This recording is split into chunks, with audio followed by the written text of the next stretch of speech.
With Audible, there's more to imagine when you listen. Whether you listen to stories, motivation, expert advice, any genre you love, you can be inspired to imagine new worlds, new possibilities, new ways of thinking. And Audible makes it easy to be inspired and entertained as a part of your everyday routine without needing to set aside extra time. As an Audible member, you choose one title a month to keep from their ever-growing catalog. Be inspired to explore your inner creativity with Viola Davis's memoir, Finding Me. Find what piques your imagination with Audible. New members can try Audible free for 30 days. Visit audible.com/imagine or text imagine to 500-500. That's audible.com/imagine or text imagine to 500-500.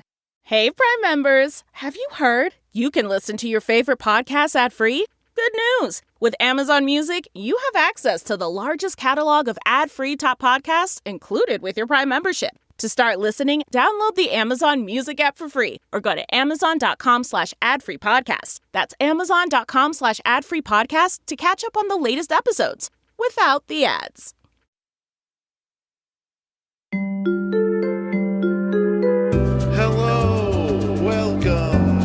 Let's chat. It's hard. You want to talk? I know, that's disappointing. Sit back. Let's work this How's out. it going? What are we doing here? Where are you going? Hey there. Wow. It's not always easy. It's amazing if you think about it. Let's think about seems this. strange. I have some thoughts about that. Life is hard. Trauma bonded. What's this light do? Anything? Anything? Wait, Repo Man. That's the one we're supposed to be doing? Are you serious? Just kidding. Funny. Let's get on. Do you have an opening bit prepared? Either you do or you don't. Was I on mute? No, I don't. Sorry. I thought a lot, and I don't. I have one, sort of. Okay. Okay. So one thing that I noticed about this episode is it has an artistic technique in it that we writers refer to as the objective correlative, right? I first learned about this concept in a writing class, and I'm just going to read the formal definition to you. Objective correlative. There's some learning in this. I like the internet. And this is the artistic and literary technique of representing or evoking a particular emotion by means of symbols that objectify that emotion and are associated with it. So, what's that mean? In this episode, Brian's story, right? It's very much this cane or walking stick, right? It kind of becomes the symbol for him. He gets hit with it when he's a kid. And then, the culminating event of the story is he gets hit with another one. And he even refers to it himself at the end, like there's this symbolism behind it. So I thought it'd be fun if we talked about a few movies to see if we can figure out if or what the objective correlative is in the movie. Okay. Let's start off with an easy one. Okay, wait. What? So the cane is the objective correlative, and it symbolizes an emotion? Right. You understand? It Okay. represents an emotion. Right. Represents emotion. Okay. So think of objective, the object, correlative, how it relates to the story, or relates an emotion to the story. So when we watch movies, especially, it happens obviously in literary ways as well. But when there's a symbol associated with an emotion, it helps the audience better understand. Or when that object, because it's a visual art, when it comes back on screen, we're like, uh-oh, I know what that means. Or, oh, I know what that means. It evokes. Nice. Yes. Yes. It. Okay. Gotcha. For example, here's an easy one. Okay. What's the objective correlative, or at least one, in the movie Forrest Gump? Is it the box of chocolates? Oh. No. Are you saying no? Are you laughing? It's just is it not? Okay. I'm laughing at myself because I wrote Forrest Gump, but I meant Castaway. Volleyball. Winston. I was confused because I was like, they do. Okay, good. Like, yeah, same thing. I don't remember him putting a box of chocolates on the island at all. But maybe there was a. Oh, that's. Volleyballs are like a box of Castaway. Okay, now that makes more sense. Okay, but okay, good. Wilson, the volleyball. Yeah. Oh, I said Winston. Yeah, Wilson. Winston. That's right. Yeah. Idiot. Another easy one. What's the objective correlative in Citizen Kane? No, you see. I haven't seen that. What is it? Heard about the movie Citizen Kane. I've heard of it. Tell me again. Everyone talks about Rosebud. That's the last line that he says before he dies. Rosebud. Whoa! Spoiler alert. It is kind of spoilery. You'll never watch it. It's boring. Okay. Okay. But Rosebud is the sled from his childhood. And so he is directly calling out the symbolism for the audience. Like, after all of the shit he goes through in his life, the money he makes, the power, all he really is thinking about on his deathbed is this beautiful thing from his childhood, Rosebud. So the sled represents what is truly actually meaningful in our lives, right? Okay, here's I think this is an easy one. Okay. Ready? The Hunger Games. Oh, the Mockingjay? The pin. The pin. Or you could say the Mockingjay. Yeah, the Mockingjay shows up in other ways too. But the pin is something they focus on. When it goes on her, it's meaningful. When Lenny Kravitz puts it on her, it's meaningful, you know. This is fun. Is this fun? Yeah. Okay, let's try one that let's talk about a movie that you really love. Oh, okay. That I really love. But it might be your favorite movie. You ready? Can't Buy Me Love? Yeah. What's an objective correlative in Can't Buy Me Love? The dress? You mean the leather suit outfit? The leather, yeah. The suede outfit that she takes from her mom. The suede. And spills wine on. They spill wine, yeah. I wrote that too. Yeah. At first. Oh, okay. And then let's think about it more. Let me think about it more. And remember, it can be more abstract than a literal object. Oh. Like okay, I was reading me. On, okay.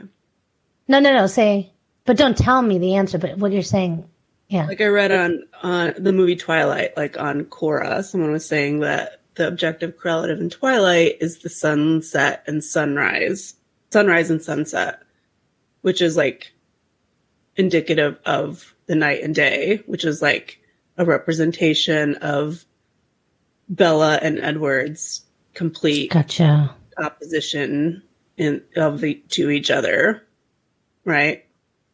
One wakes up at sunrise, one goes to bed at sunrise. I don't know. I read money. It is it money? Well, on Can't Buy Me Love? Yeah, no. Okay. Is it? I don't think so. Okay. Okay, hold on. What is an item in the movie that is a symbol for their relationship, and more specifically, the degradation of their relationship? Who knew? Can't Buy Me Love. Deep shit. Deep. Powerful. So, is it something that symbolizes the lie? The way it gets used. It doesn't symbolize the lie. It symbolizes the betrayal. By the way, listeners, if you've never seen Can't Buy Love because you're under 30, if you get to pause now, pause it, watch the movie, and then come back. Got Patrick Dempsey in it. The woman. She died. She's done. Like of the flu or something. It was messed up. She was only like 46 or weird. something. Yeah. The main girl's dead.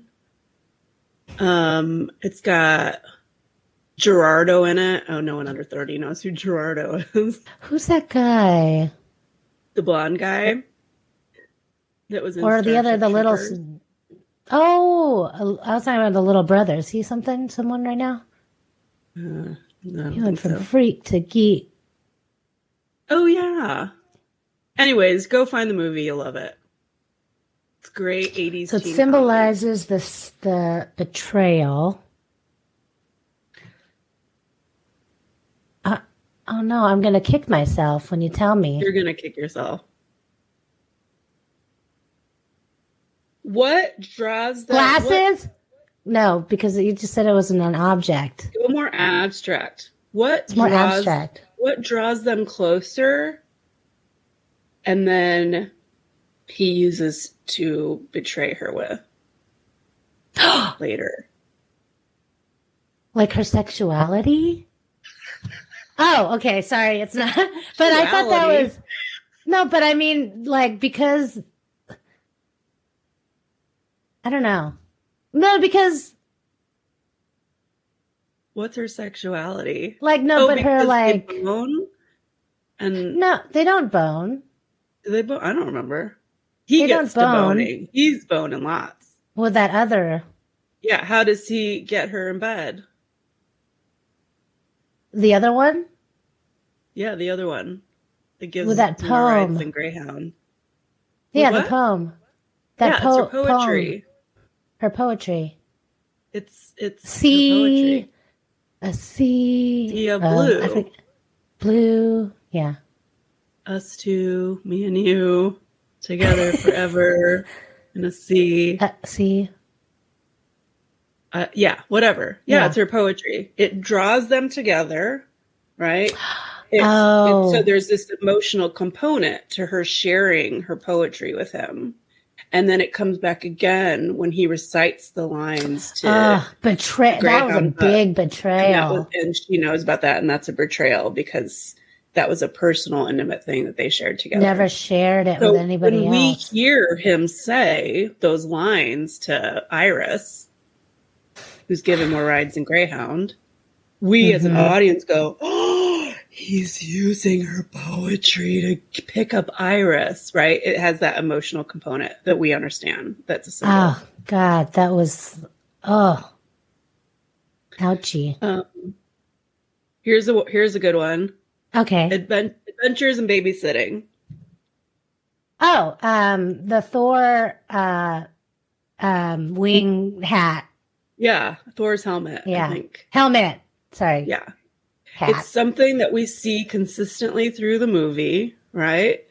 And we know by the time it comes into play where a transaction happens so that our main cast of heroes can get home and out of their situation, that's what becomes the currency, right? We know what a big deal it is for him to give the helmet and for him to, and then it's so remarkable to think about how these things are subtly happening in front of us, but they're intentionally done, right? The guy from Law and Order. Totally. Yeah. Isn't that funny? His long blonde hair. Yeah. It's kind of hot. Hilarious. Yeah, that's kind of a fun game. That's fun. Objective correlative. Yeah, so in Brian's story, it's definitely this shellacked walking. Welcome to Trauma Bonded. I'm Elly Westberg here with Therese Garcia. Hello. And today we're discussing episode 265, What If a Routine Pickup Led to a Crushing Blow? Reeling from the early loss of his father and abuse in the family, a man finds an outlet through cars and becomes a repo agent. But on a routine job one night, he faces a life-altering danger that will change him forever. And full disclosure, I am the showrunner for This Is Actually Happening, and I have the privilege to vet stories and conduct pre-interviews before they go to Whit for the final interview. This show, Trauma Bonded, is for the listeners, a space where we can talk about each episode, digest it, and reflect on it with empathy and also a bit of levity. T, what stuck out to you as the heart of Brian's story? The whole thing with repo, bills, you're paying your bills, you might be struggling for 3 months. Doesn't seem like a long time to be struggling. And then on the 91st day, repo man comes, right? I'm not saying like anybody should be violent towards each other or anything, but it's a sad situation, you know? And then it just makes me think like these rules and these like expectations and money, you know, all these things come at you, and now we're fighting each other. We're just fighting each other, but there's other things. Like now he's thinking about like, oh, you know, I don't even have insurance. Like, how am I supposed to do this? You know? And it's, to me, like, of course you're going to feel anger. Of course you're going to feel hopeless, you know, because of these things that are brought upon you. Yeah. In the world that we live in the country that we live in. Yeah. That it just, like, it's almost a way that we just, like, fight each other and we're distracted by that when we should be, like, thinking about what are the powers that are making us feel this way. Mm. Totally. There are so many, like, I don't know, societal constructs littered through this story that are like, yeah, why are we dealing with that? What is it with, you know, this family had a Mercedes and a Cadillac. Clearly they couldn't afford them. But there's some kind of root to someone feeling that they either deserve a vehicle they can't afford, or it's representative of some sort of like luxury or status completely. Like, why do we give in to that kind of a construct? I mean, clearly that's something we're all propagandized with. I mean, that's intentional. That's capitalism. You know, we could dress it up in safety, you know, that's how they get you. They're like, oh no, I mean, it's a good looking, expensive vehicle, but it's really safe, protect your family, you know, so you don't have to feel that it's completely motivated by vanity. There's also this idea of shame associated with not being able to pay our bills. And it's really hard to accept that about ourselves. And we are embarrassed. And so when someone's there in your face, basically pointing out your great financial flaw and then taking the thing from you, it's hard not to accept that it was your fault in some way. And so the retaliation comes. Got to blame somebody. Right. The guy that's taking the car away. But he's just the face of it. So many bits of the status quo come into this one. Even this idea of like property, right? And ownership. Even though technically the bank owns it, but it's in your possession and it's on your property. And we do, especially in America, we have this obsession with, that's my property, that's my thing. You know, you're stepping on my property, I'm going to shoot you. Get off my property. Yeah. So there's an entitlement that comes with him entering your property, even though it's for justified causes. You know, people might just see that blind rage and someone to come take away what they perceive to be theirs because they're in possession of it, even though it's clearly the bank's. What else? That's good, T. Oh, yeah. Oh, good. How about you? Yeah. What did you think about? Well, I think the heart of the story to me was just very much about Brian. I think what you're saying is completely true too. But I think what stands out to me the most is just like how he really knows himself. And he really understands the way the world works. And I like how he forges his own path. This is funny because I did point out in my statement, conventional society, like he forges his own path despite all the messages from a conventional society, right? Like he rejects this idea that like a conventional education is something that he needs. Like he just follows his heart and what he is truly interested in.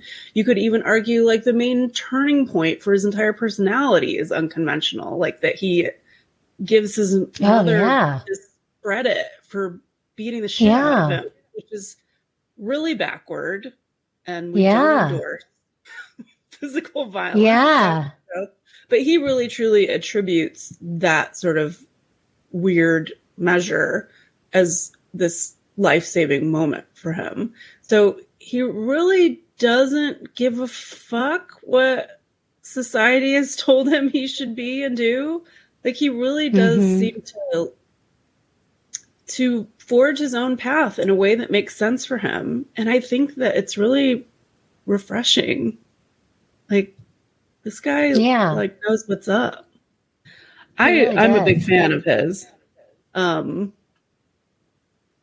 He's the kind of guy that finds a way through it.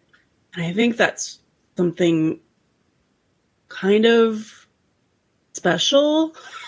Just a person that finds their way through it. And like, I mean, we don't know what he's really like.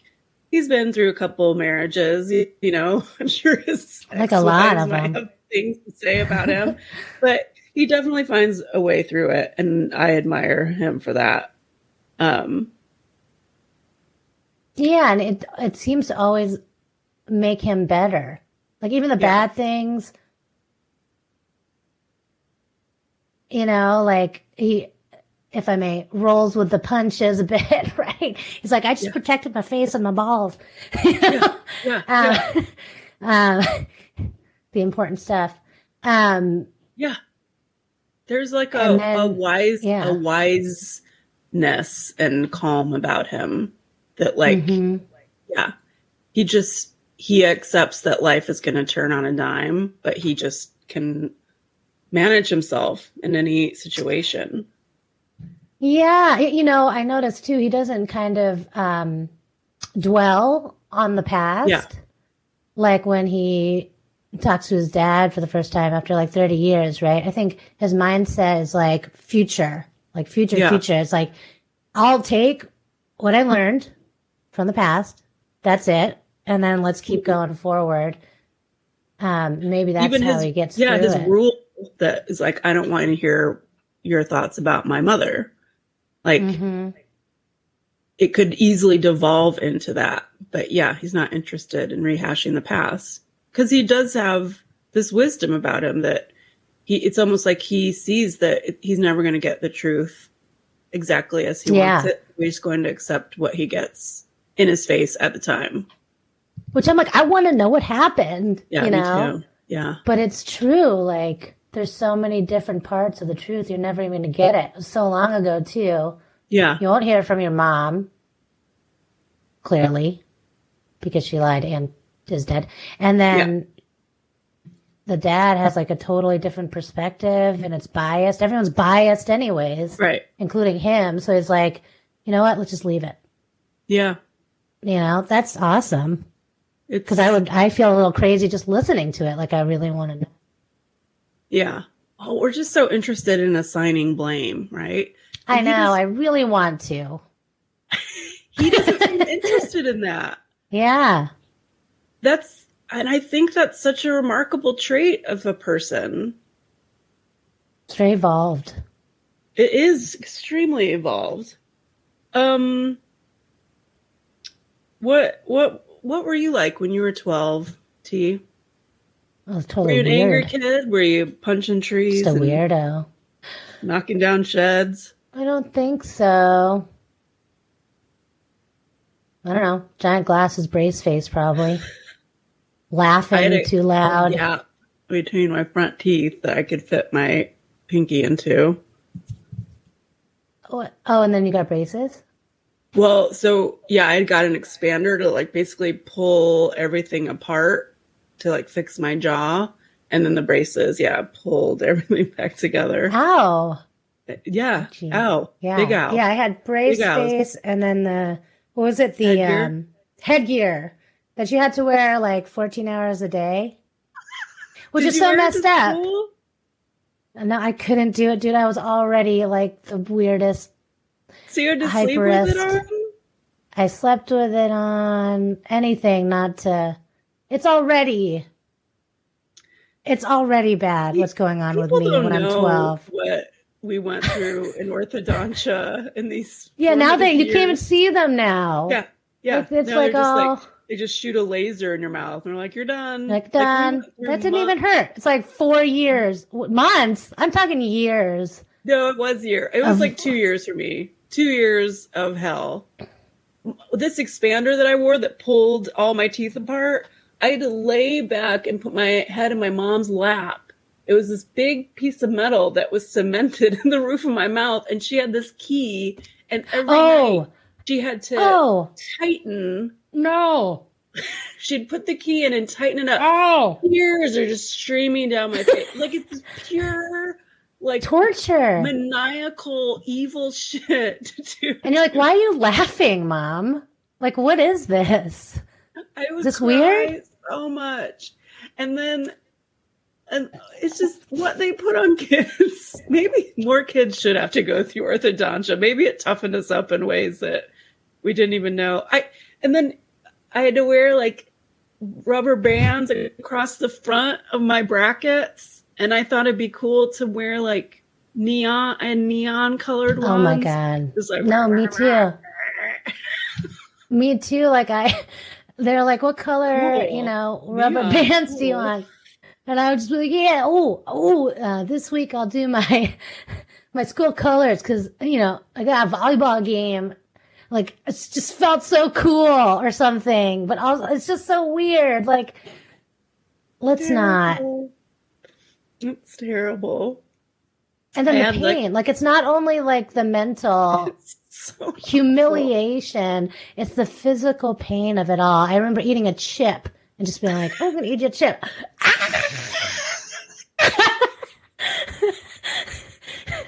And the constant beratement from the orthodontist. Oh my God. Have you been eating popcorn? No, sir. I swear somebody just like,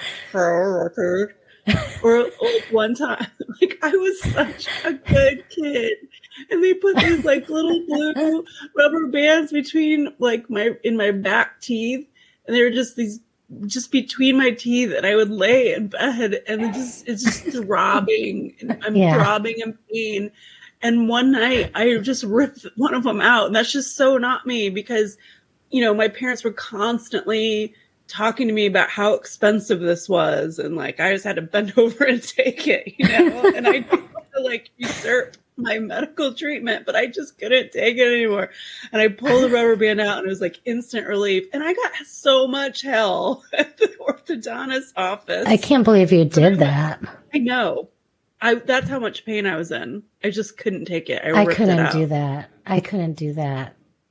I had to hear it from my mom. I had to hear it from I'm sure of it. I had to hear it from Can't imagine. The orthodontial assistant. Just pure shit. How much trauma are we carrying around from those years with this braces related shit?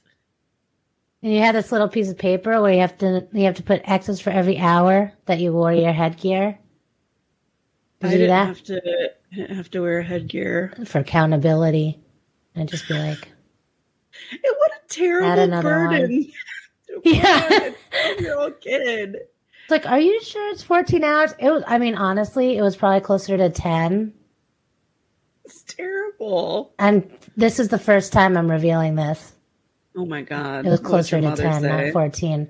I'm like, yeah, 14, 15. It's right here. I asked it. Yeah, that so you went to school? Right. Yeah. We're at school. Yeah. All time love it. They love it. Everyone loves it. My friends love it. They're jealous. Yeah. It's interesting because he talks about how he is an empath. And even then, at 14, I think this is really emotionally evolved. if this truly is what he thought. Maybe looking back on it, he ascribes more of what he knows now. I don't know if it's truly what he thought when he was 14, because it just seems really fucking evolved for a 14-year-old. That instead of him like being mad at his mom for kicking his ass, he has this moment of realization, right? Where he's like, he's putting himself in his mother's shoes and realizing like, he's given her a lot of grief and she doesn't deserve it. And he decides to like turn himself around. Like, who does this? This is such an evolved kid. When I was 14, I remember feeling like, and I think this is common, like, no one understands me, you know? Like, my mom would yell at me for leaving my towels on the floor. And I'd be like, but I'm not pregnant. Like, these are the standards by which, I mean, more like, I was making the point that I wasn't a bad kid. Like, if this is the worst thing I'm doing, leaving my wet towels on the floor, like, you should be fucking excited to have. How about you're welcome? Yeah. Right. The worst that I do. Yeah. Yeah. I was not thinking about, because now I see what she means. Because I remember she used to say, she'd go, you leave your wet towels on the floor. Like, it makes me feel like you don't love me. And I thought that was insane. And now I totally get it. I totally get it. I feel so terrible that I ever left a towel on the floor, knowing that she hated it so much. Like, I couldn't just be nice to my mom and pick up the towels. Instead, I was like sticking it to her because I thought she was being insane. Oh, you were doing it on purpose? Well, after she told me that, I feel like I did. No. I know. Yeah, that's sad. Call your mom. I mean, not right now, but. Yeah. Like he said, like, I can't believe I'm making my mom beat my ass in the driveway. Yeah. Like he says he's responsible. He shows no anger or anything towards his mom in that moment. It was some kind of catharsis for him. Like, she just beat him into this new person. It's not a recommended way to raise your child. No, I don't think so. It worked for this family.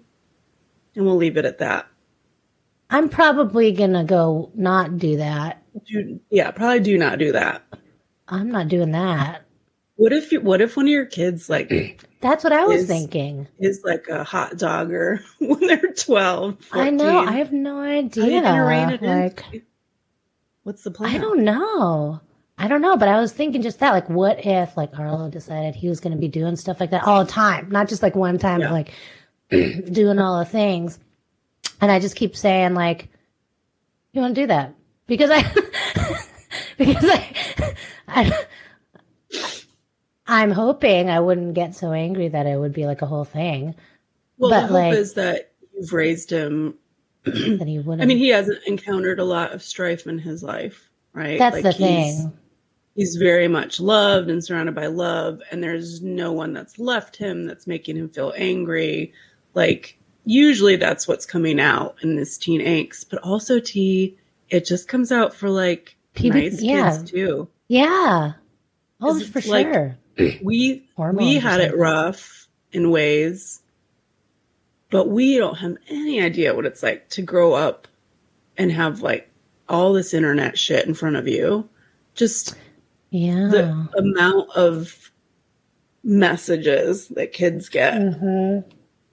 I know. And then to not have because when you're that age, it's all about ego and id, and you think you're going to live forever, and you don't see the consequences. You don't see how life's coming and life is long, actually. And, it's a miracle that so many people make it through those ages because they're so tough. So good luck. Thank you. Thank you for that. So I love his love affair with cars. And wouldn't that be such a wonderful skill to have? Like, oh, yeah. Put a car together and it runs and you're like, whoa, I did that. I imagine it's akin to like building a piece of IKEA furniture or trying out a new dish, like baking a new pie or making a new meal and like it actually tasting good and you serving it, like, or even just like showering and putting on clothes and putting on makeup and putting on shoes and leaving the house. Like, well, I did that. That sense of accomplishment. Get out of I wrote, bed. what a sense of accomplishment. Oh. Trying to make it in this world, Elly. Yes. I'm not going to make it. I can't believe I made it this long. Right? Oh, most of it's been in a drunken boy. mood. So I love the way he explains what being a repo man is and what the process is of repossessing a unit. He's like so calm and educated, and he can distill everything down into a way that like really makes it make sense. Like the way he describes so perfectly the repossession of a car, he makes it sound so reasonable. Right? It's very rational. Yeah. Like, I want him to explain everything to me in just this, like, reasonable way. And then the way he's, like, just so perfectly puts it, like, the bank doesn't care about you. The bank doesn't care about me. The bank is only after that green. And you're like, yes. Talk about That's right. joining people together. I mean, I just love his whole approach to his job. Like, he talks about the pause button, right? Mm-hmm. He talks about his, like, repo sense. Mm-hmm. This is a man you want working for you. I feel like he's the kind of guy, whatever job you threw at him, he is going to find a way through, and he's going to be the best employee you ever had. And it just makes me so fucking mad that he doesn't have health insurance. Like, this is the kind of worker, this is the kind of American worker that should have health insurance, should have full benefit, should have massages and therapy and like float tanks and like free hugs and a support animal, like equine therapy. Like, this is the kind of person that you want working in your economy. If everyone worked and operated like this and had societal safety nets and programs that kept them like running at full capacity, like imagine what we could do in the world. You know, it's a fucking goddamn shame that this guy didn't have benefits. That's wrong because it's probably like a contract job. So he probably gets paid like per thing. No one wants to claim that he's employed, and all of our health care shit is tied up into our employment, which is shit. And he makes too much to qualify for Obamacare or whatever. Like, we zooming out and looking at our society and how we treat our workers, he is exactly the person that is in precarious positions, but he should be protected at all costs. He should. He should. I feel like he's probably still paying for this. Of course. $10,000 ambulance rides? Two of them. And I love it how he just throws in the little like non sequitur, like, I'm in the wrong business. Like, ooh, burn. Like, total he just burn. Gets it totally completely. Yeah. He like really knows people and sees people and understands people, can be with them right where they are. And that is just like not only a remarkable employee, but just like a remarkable person. It's just such a breath of fresh air. I know. Like, he is very rational about his job, but then he has a total empathy for the people he's doing it to, right? Yeah. That, like, they'll like hug him or thank him or something when it happens because he gets it. It's pretty amazing. He's wise. He's intuitive. He's kind. Mm-hmm. He should be showered with benefits. I know. makes capitalism look good. Like he can show up and go, hey, we know this is a terrible system where we make you relying on a car and then we tell you it has to be a nice one and you're going to need it to get to your job in order to pay for it. And it's all like circular and like, good luck with it. And you didn't pay for yours, so I have to take it. And he makes it reasonable. Yeah. He really does. And his whole thing about going above and beyond to be decent to people, it's just so lovely. To get stuff from their car and give them the business card and let them know where it's going to be. And then to go the extra, and he probably doesn't have to call the banks and say, hey, Marjorie really needs this car to get to work. Like, can you cut her a break? He doesn't have to do that, but he knows that's going extra. It's going to help them. Because man, you are every situation that he's in, he is facing someone having their worst day, as he says. Yeah. Something's gone wrong. And he's got to be there to finish it off. And if you're debating between rent or the car payment, it's the worst. It's pretty bad. Did you have anything else you wanted to say about that whole him being him as a repo man? No. So he meets his dad right before the attack. Do you think that's significant? Like day of. Yeah. Night of. He gets back from Florida after having visited the dad. Yeah. Do you think that's significant? If you were a believer in significant things. Oh, like signs? Signs. Oh, yeah, that's so crazy. It's kind of wild. The cane thing, of course, but then meeting his dad who allegedly like hit him with a cane. Yeah. And then that night. Yeah. Just so weird. Well, and it's funny because he talks like later sort of in the wrap up about how he wasn't ever going to approach a situation like that the same way. But honestly, the way he approaches it, it felt like he did everything. There was nothing about that situation that stuck out to him as a red flag that he avoided. Like he even says like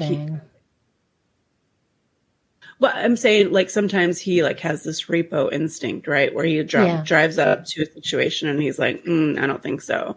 But he said he drove up, he saw the red Mercedes, its butt was facing out, so he knew it was going to be, like, an easy, like, bish, bash, bosh, put it on the truck, right? So there wasn't anything that, like, set off his spidey sense to make him feel like he was walking into danger. Right.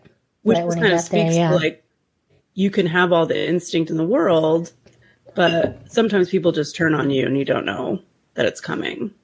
Imagine you haven't paid your car payment in 3 months and you know something bad is coming, right? Mm-hmm. And the repo man shows up in your driveway and you look out and you're like, oh shit, it happened. How would you handle that situation? How would you, T, handle that situation? Well, first off, like, what happened? Like, what if it was in your garage? I don't know. You probably knocked okay, on your I don't door. know. Oh, okay.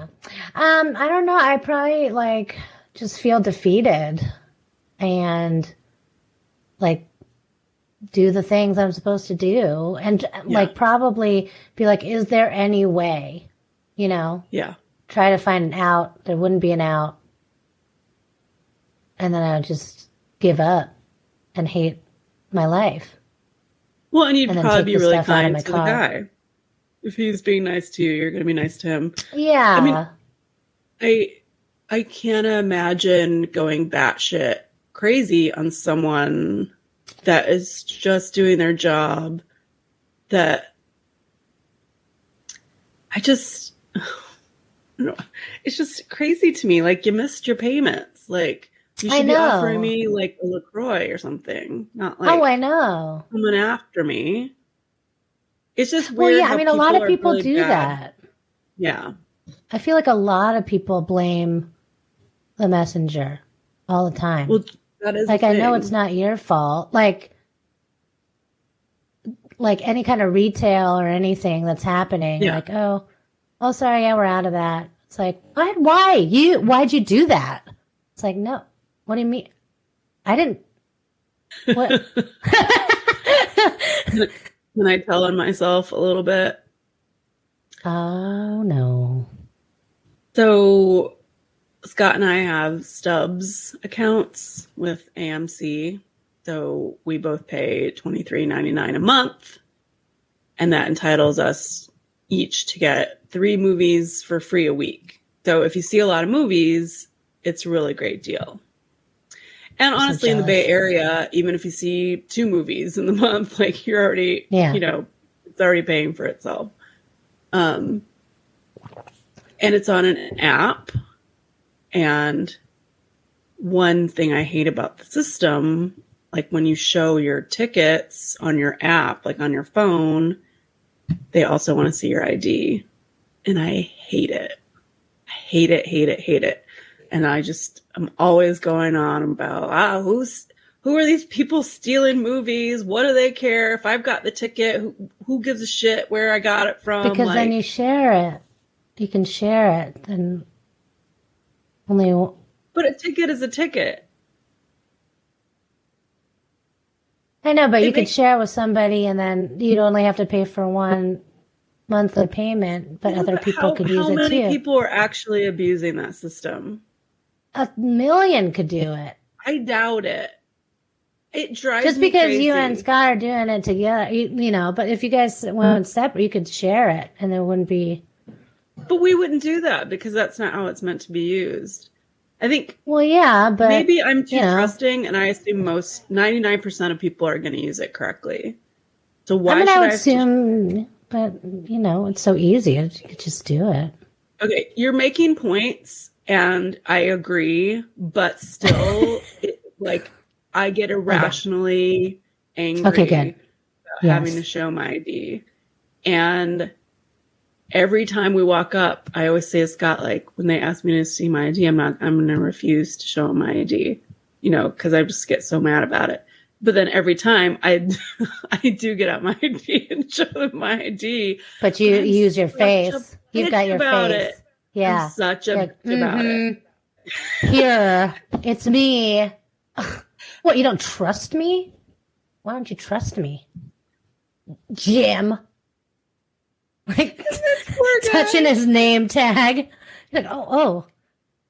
Is your name Jim? Guy. Jim, can I see your ID? Jim? Or is it Jim A? No, fuck you, Jim. I've really been that person that is like, do you have team meetings once a month? Can I get something on the agenda for you to bring up? I've actually said that to someone. It's not like they make those decisions there, though. They're not making those decisions. They're just told to do that. But maybe they could put it on an agenda and it gets talked about. You think anyone listens to them? That would you get to yell at them. And then they get to not be listened to by corporate or whoever. I know. So they're just standing there while you're poking at Jim. His name tag, Jim. I'm gonna call it. I'm gonna call you Jack, Jim. Until you show me your ID right now. He's like, all right, it's in theater 17. I'm like, okay. He's like, have a great movie. And I'm just like, I'm just such a bitch. Fuck you, Jim. Fuck you. It's not his fault at all. But for some reason, why are you doing this? I know. I'm sorry, Jim. I'm sorry. I'm going to end up on a Karen video. Oh my God, I know. That's the YouTube worst. Compilation. I'd be like, what the fuck? I'm in a YouTube compilation of Karen. And I'm going to post it. Is that T behind the... Did you just? Oh my God. Okay. I'm going to stop. It's messed up. I think I also get mad at that guy because I have had experiences where someone didn't ask for the ID because they're a reasonable fucking person, not like a Nazi. Is it because they're reasonable? Is it because they're reasonable? Are you sure it's because they're reasonable? Or is it because they're just like, F it, I don't care? Yeah, that's probably more like it. You're right. Jim is doing his job. Okay. Jim is like Brian doing his job and saying, hey, them's the rules. Whoa. But Bill's just like smoking a blunt, just like, do what you want. I don't care. I'm not going to look at your ticket. Like, that's the employee. I like this guy. Employee of the month right here, guys. Right here. Can I get on a team meeting just so I can get you employee of the month? You know, I'm going to join the team. Can I join the team? Wow. I know. Okay. Wow. I'll change. I'm disappointed. I'm sorry. You're not like this. This isn't you. I know. It makes me so mad.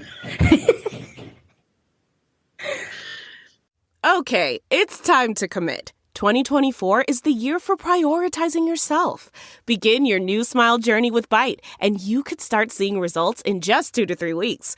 Just order your at-home impression kit today for only $14.95 at Byte.com. Byte clear aligners are doctor-directed and delivered to your door. Treatment costs thousands less than braces. Plus, they offer financing options, accept eligible insurance, and you can pay with your HSA FSA. Get 80% off your impression kit when you use code WONDERY at Byte.com. That's BYTE.com. Start your confidence journey today with Byte.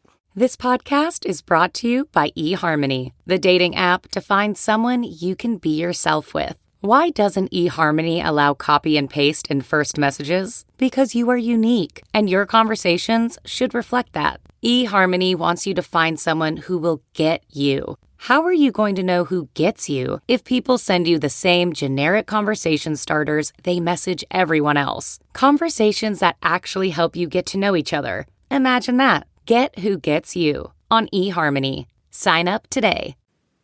Glad we got that out. Okay, I'll try to be different. Better. Try to be better. Try to be better. All right, we got to keep so moving lectury on. We're right already now. An hour. Why am I so lectury? You're so lectury with your be different, be better. All right, calm down, T. I don't need to lecture.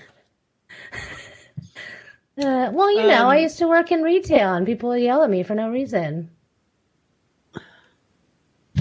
Yeah, I'm sorry. You did too, though, which is kind of, it's messed up. I didn't work in retail. Well, I didn't work in retail. I mean, I worked service. Service. But people rarely yelled at me, I feel like. Well, when they yelled at me, it was because I messed up. So. Yeah, but you were a slacker employee that just... I was like, I don't care. Do what you want. You were just more competent than real slackers. So you're like, your slacker was still like, you know, B+ behavior compared to like an actual slacker. Actually, I worked with some really good servers. I was the one who was the worst. Yeah, but even that's pretty good. Okay, what else? I love it that he wanted to super glue his face. when my sister broke her leg in places, my dad told her to walk it off. Like, I feel like I grew up in a Robitussin family. Did you grow up in a Robitussin family? No.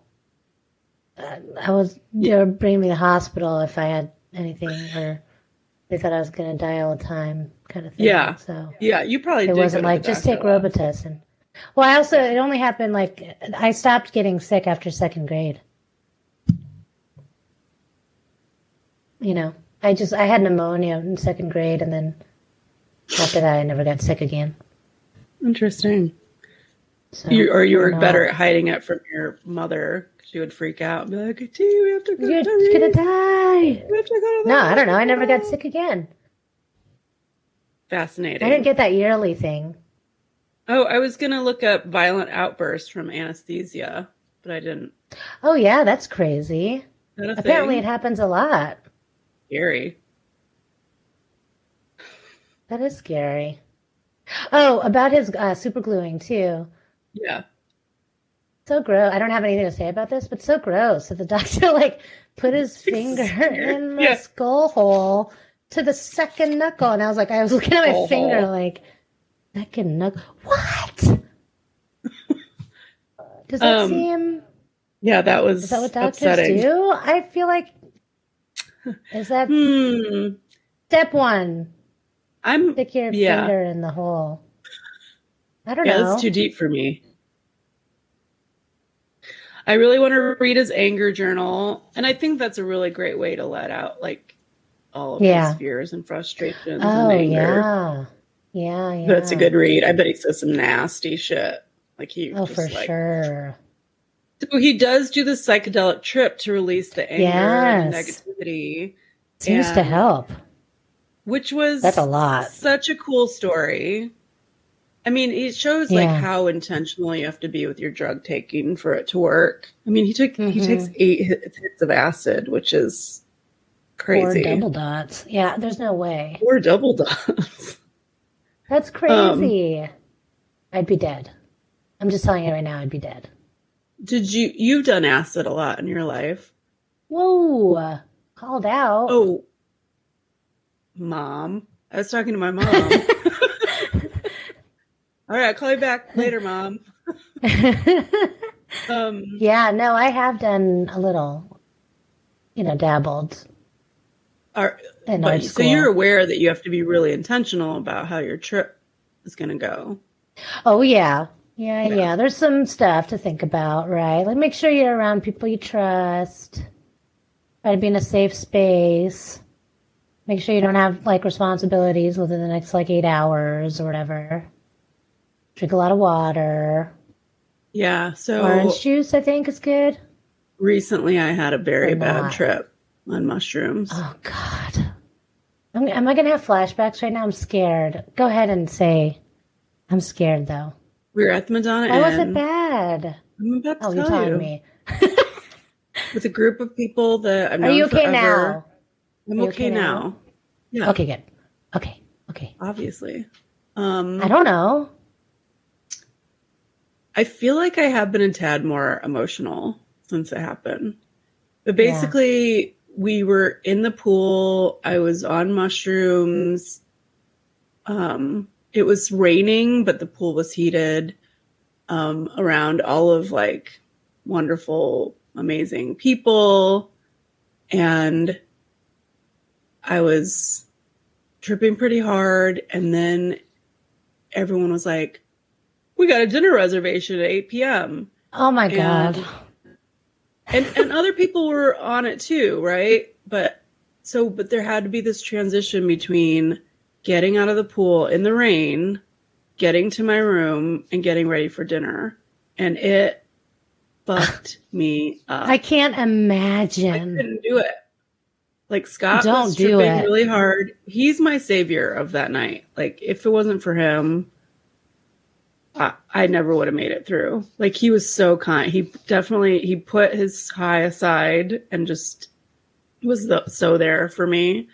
Like he took care of me and he explained why I wasn't at dinner because by the time we got back to the room, I was hysterical.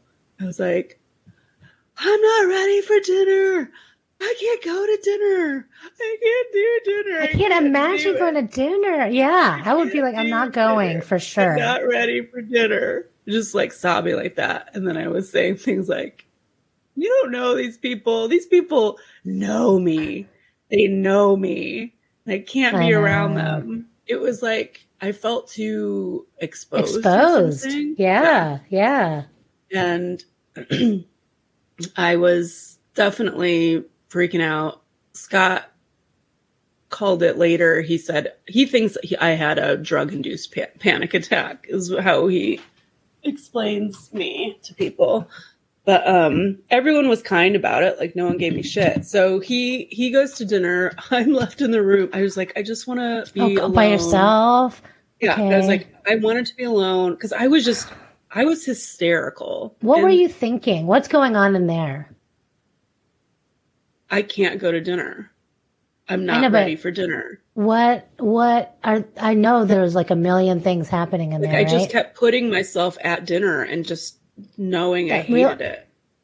I couldn't be there. But those were your only thoughts? There were other thoughts in there?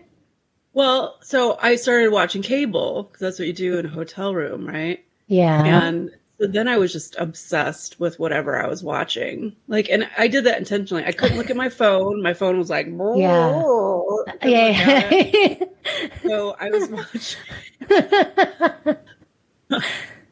And I was seriously moved. I watched Back to the Future, just sobbing.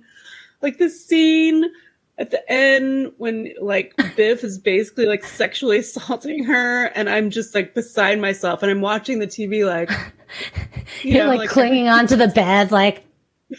Yeah. And then I'm watching Speed, and I'm like, wow, the production values of Speed are just amazing. Like, what it must have taken to make this movie happen. I was just so interested in TV. And Scott's texting me and making sure I'm okay, and he gave me like a weed mint to help me come down, I guess. And then that helped give me a bit of an appetite. And then I asked him to bring me fries. And then there was like an after party in Sarah's room. It was for her birthday. And I couldn't go. No. I was like, I'm still not ready. I can't be with people. Sorry about that. I know it's been 3 hours, but I can't. Yeah. No, I was terrible state. It was terrible. I'm so sorry. That sounds so awful. And we were trying to figure out, and we think it like a lot of things had to do with it, but it was like probably also our room was like a cave. Like it was a rock ceiling, rock floor, rock walls. This is at Madonna Inn where all the rooms are different. And Scott thinks it was a combination of like me having to get out of the pool and then go to this like kind of claustrophobic space with like the idea of like being in public for dinner. Like all of that was just too much for me to handle, and I wigged out. Yeah. Yeah. I'm with you. But I'm glad even moving Brian, from one place to another. Yeah. I think that transition. So and then the dinner thing, I just wouldn't have. I couldn't have done that either. I'm with you on this. The public. I guess everyone was tripping pretty hard at dinner and everyone was having trouble, but I was the only one that couldn't. I feel like I would have been the same. I don't think I would have been with you. I think if I were there, I would feel the same. I wouldn't go to dinner, but I also wouldn't be hanging out with you. I'm not going to hang out with anybody. I'd be sitting in my room doing probably exactly what you did. What do you think about his sentence of George's sentence of only 10 years? Yeah, that was confusing, wasn't it? Like, if he had said something, it would have been 25 years. But because he didn't say anything, it was only 10. Did you understand that? No. Like, I thought it'd be the other way around. Or maybe, is it like a premeditated thing? Like, it was just a reaction. But if he had said stuff, then it's like he planned to do it and was doing it. I don't know. I feel like I understand law stuff like that, and I don't get this one. Yeah, and somebody posted a picture of George Rainey. Oh shit! You haven't seen that? No. I mean, it's pretty fucked up that there was crimes in his past that he hadn't been convicted of, which is sort of weird. It's weird. Just goes to show you, everyone gets their comeuppance eventually. But he only got 10 years, but I guess he's 75, so it's not like... I don't know. Here's a controversial opinion. Oh, I love these. I don't think that people should go to prison past a certain age. Oh. But there has to be some... Obviously, what there age? has to be some punishment or retribution. The guy's 75, and he was wielding, a cane. Like, he's capable. He shattered a shellacked walking stick over someone's head. Okay, so he's capable. That's true. But I guess everyone's capable. Like, it's weird once you get to, like, 75. Like, I don't know. Some people aren't as capable. That's true. I don't think I'll be as capable at 75. I don't want to think about it. I don't know what's going to happen. I can barely stomach staring down 50. It's pretty fucked up, too, that George didn't have any remorse. I know. I mean, what totally a terrible justified. way to live your life. Just angry. But I really loved Brian's final message when he says it's easy to be angry and it's hard to be happy. Do you think that's true? I think so. You got to make that effort. I think you can look at any situation and see all the negative pieces of it or all the positive pieces of it. It's like, you know, but you got to really work hard at it, I think. I love that too. When I think about the whole of Brian's story, it's really a remarkable arc because he completely changed. I mean, it's so rare that you hear that, you know, like going from this like really angry kid to a really remarkable adult who lives in light and kindness and calmness and peace. I mean, most people don't get that chance to change so drastically. He's a person that, like we said, he finds a way through, but he pays attention, and he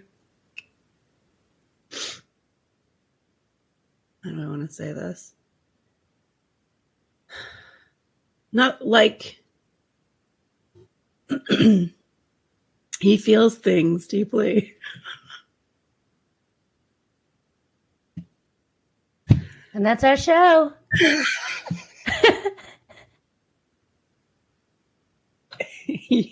And you thought you could do this podcast.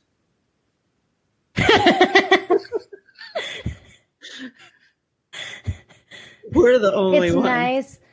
It's nice that, and I'm sure Whit will appreciate this, you know, when we talk about his podcast, like we really touch on it in the intro, we touch on it in the outro, and then everything in the middle has nothing to do with anything.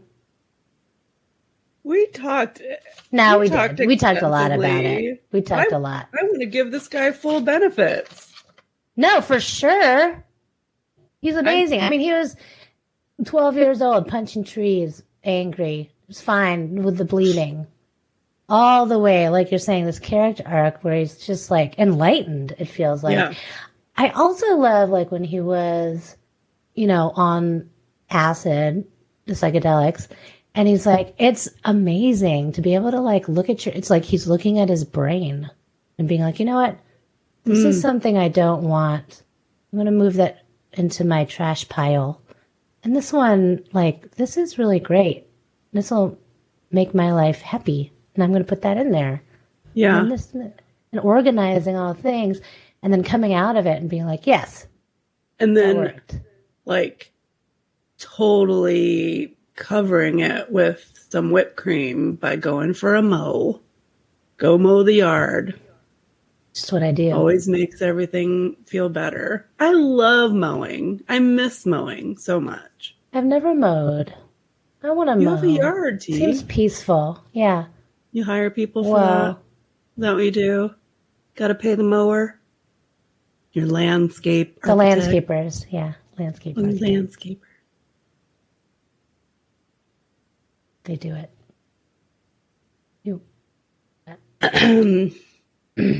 Well, we know what those 4 meetings this morning are going toward. You know, I'm kind of surprised that you're not a mower. And that wife of yours, she loves the yard. No, she does the gardening and everything. You tell those vultures it's fucking Friday, you're on a 4-day work week now, and they need to back off. Doesn't seem that. I thought we were in this like enlightenment. We don't need another meeting. You're getting back to your Karen. I'm not showing my ID to you. Okay. Do we have anything else to say about Brian outside of we love him? He's a inspiration. Really, he really is. All the Facebook comments are basically like, "You're amazing. I'm inspired by you. Your story's moving. You're a great storyteller." Like every single, there's not one. No one's fighting. I like it when they fight, but there's no fighting. I have a feeling some upcoming episodes there's going to be some fighting. Ooh, spoiler alert. Instagram, I also wrote nothing too noteworthy. The usual. It was good. I cried. The only moderately controversial was 10 years seems too short of a sentence. And then people also didn't understand why. If you would have said something, you would have got 25 years. I guess we'll never figure this out. If we have any lawyers that are listening to us and understand that bit, can you just email us at traumabondedpod@gmail.com? Yeah, like since I started it. Criminal law. Yeah, if you have a criminal law degree. I did want to read a couple comments. Oh, great. Good. M. Daniel 80 says,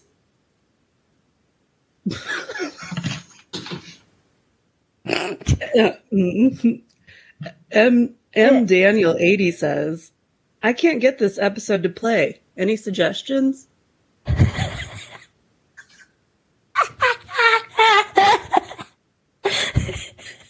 Wait, I got another one. This is good. That's a good one. erock_903 says, I don't if this happened to anyone else, but why did the audio get caught off towards the end? Still a great episode.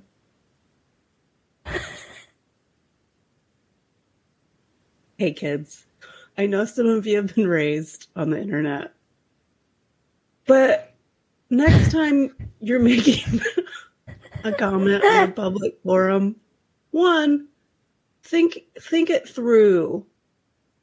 Why isn't it working? I don't know. Maybe restart your device. Yes. Or close out of the program and open it back up. Just try the one time. Try something. Press play again. It looks like it might have paused. And if you have further issues, and you still must publicly ask and comment, at least make an effort to proofread what you put on the internet. Just out of respect. I don't everyone.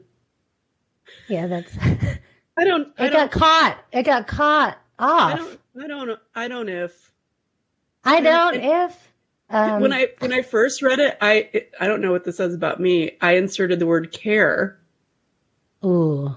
I don't care if this happened to anyone else. It's no. I don't know if. But I read it as care. What does that say about me? And then erock_903 says, why did the audio get caught off? CAUGHT. Yes. I caught that. You caught that? Caught off guard? No, caught off. I don't know. Maybe erock_903 is like 6 years old, and I'll just give them a pass. But seriously, people. It's not necessary to comment those. Did anybody comment back? Did they reply? Contributing to a healthy discussion. Is it? And if it's not, at least make sure it's a complete sentence with words that make sense. Did people reply? No. To those? No, right? I don't think. It's just stepping over dead bodies. Why would, I mean, yeah. Stepping over turds. Just try again. Maybe you should reply. Try again. Try harder. Have you figured it out? Did you get to listen to it? Did you? Those are great. I love those comments. None of that on Facebook. Seems like everybody's pretty smarter crowd on Facebook, maybe capable. Older. Okay, well, maybe younger.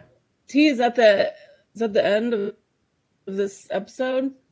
I feel good about it. Yeah. Thank you for listening. This has been an episode of Trauma Bonded. You can find our episodes where podcasts are kept. Thanks to Brian for sharing their story and giving us the opportunity to talk about it. And thanks to This Is Actually Happening team, including Whit, Missildine, and the maker of our music, Nathaniel Trimboli. You can contact us at traumabondedpod@gmail.com and search for us on Instagram and TikTok. We might have accounts by now. We are trauma bonded to the story, to the storyteller, to the listeners, and to each other. But don't forget, we're not doctors. I'm not going to read the thing. Side effects include. No. Okay. You can. No. I gotta go. No. I'm gonna get in trouble. Oh, you're going to get in trouble. I don't want to get You in won't be able trouble. to pay your landscapers. Okay, bye, T. That's horrifying. Love ya. I love you. Bye. Bye.